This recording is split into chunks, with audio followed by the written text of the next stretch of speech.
আবহাওয়ার সবশেষ খবর জানতে সরাসরি যুক্ত হচ্ছি আমাদের সহকর্মী মানিক শেখতারের সঙ্গে।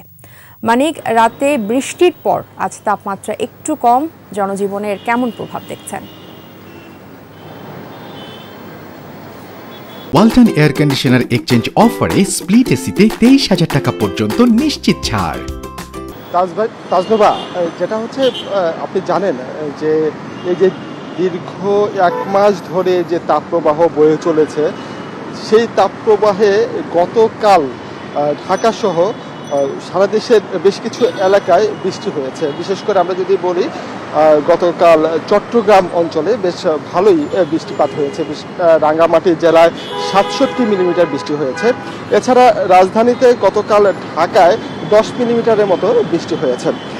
এছাড়া যদি আজকের আবহাওয়া পরিস্থিতি আমরা একটু জানাতে চাই, আবহাওয়া অফিসের সূত্র অনুসারে যে আজকেও বিশেষ করে চুয়াডাঙ্গা, রাজশাহী, কুষ্টিয়া এবং উত্তর পশ্চিমাঞ্চলের যে জেলাগুলো আছে সেখানে কিন্তু 48 ঘন্টার একটা সতর্কতা জারি করেছে তাপপ্রবাহের আবহাওয়া অফিস। এছাড়া ঢাকা সহ অন্যান্য যে জেলাগুলো আছে মৃদু থেকে মাঝারি বা কোথাও কোথাও তীব্র তাপপ্রবাহ বয়ে যাওয়ার সম্ভাবনাও রয়েছে।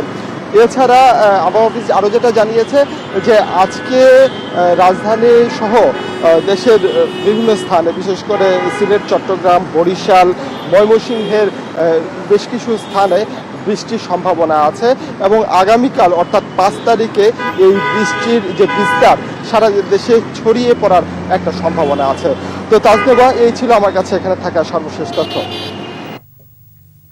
মানিক, আপনাকে ধন্যবাদ। আবহাওয়ার খবর নিয়ে সরাসরি যুক্ত ছিলেন সহকর্মী মানিক শেখতার।